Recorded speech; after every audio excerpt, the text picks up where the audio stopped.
साथियों नमस्कार, कैसे हैं आप सब लोग। आप सबको जय श्री राम, जय बालाजी की, जय खाटू श्याम जी की। आज एक महत्वपूर्ण टॉपिक पर हम लोग चर्चा करने वाले हैं कि पैरामीटर्स क्या हैं regarding the application under section 143A of N I Act. साथियों ये एप्लीकेशन जो है बहुत ही कॉमन है और मूल ऑब्जेक्ट क्या होता है इन एप्लीकेशंस के पीछे कि जो परिवादी पक्ष है उसको इंटरिम मिलना चाहिए। पर प्रश्न ये बनता है कि इंटरिम क्यों दिया जाए परिवादी को। एक तरफ कानून ये कहता है कि आप इनोसेंट हैं, जब तक गिल्ट प्रूव ना हो जाए तब तक आपके विरुद्ध कोई भी एडवर्स कार्रवाई नहीं हो सकती है, तो फिर ये इंटरिम मुआवजा हम क्यों दें। देखिए, अगर आप पढ़ेंगे एनआई एक्ट को, मैं बात कर रहा हूं नेगोशिएबल इंस्ट्रूमेंट एक्ट की, जिसको हम कहते हैं प्रक्राम्य अधिनियम, तो उसमें एक महत्वपूर्ण सेक्शन है 143, जो ये कहता है कि ट्रायल जो है वो होना चाहिए स्पीडी मैनर में। पर कभी ऐसा हुआ है कि ट्रायल जो है वो स्पीडली हुआ हो। और मेजर कॉज क्या होता है केस में डिले होने का कि जो कंसर्न अक्यूज पक्ष है वो कोई ना कोई एप्लीकेशन जो है मूव करता रहता है और केस में जो है डिले करता रहता है। तो इस ओर जो है ध्यान गया पार्लियामेंट का, तो जो कंसर्न सेक्शन है उसको जो है इंकॉर्पोरेट किया गया।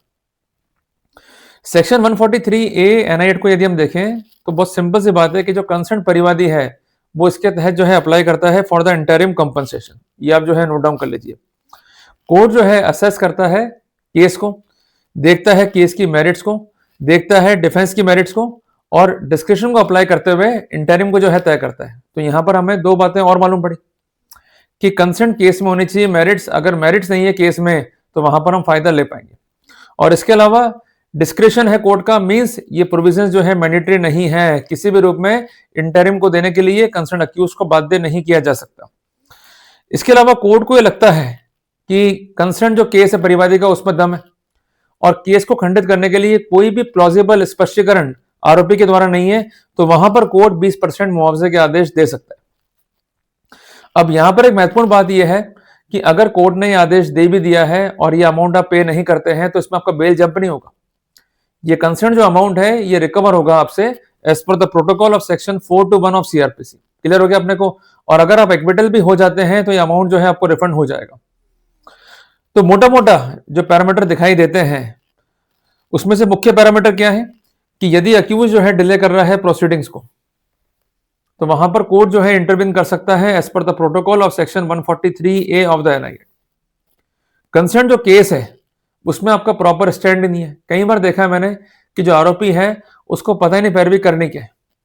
कई बार आप लोग ऐसे ऐसे एडमिशंस कर लेते हो जो आपको नहीं करने चाहिए, जिसका परिणाम क्या होता है कि जब आप प्रिजम्पशंस को रिब्यूट नहीं कर पाते हो और उल्टा अपने एडमिशन से ही केस को स्ट्रॉन्ग कर देते हो परिवादी के, तो वहां पर नुकसान जो है आपको ही खाना पड़ता है। इसलिए अपना प्रॉपर स्टैंड रखो। आप नोटिस से ही आपको अलर्ट होना पड़ेगा, क्योंकि मैं ये देखता हूं आप लोग कब जगते हो, कन्विक्शन हो गया साहब या केस चल रहा है ट्रायल में तब आप जगते हो। ऐसा मत करो। फ्रॉम द इंसेप्शन जब आपको नोटिस जो है आ चुका है तब से ही आपको जो है अलर्ट रहना है। अपना एक प्लॉजिबल स्पष्टीकरण जो है आपको देना होगा। मैं एक एग्जांपल लेता हूं।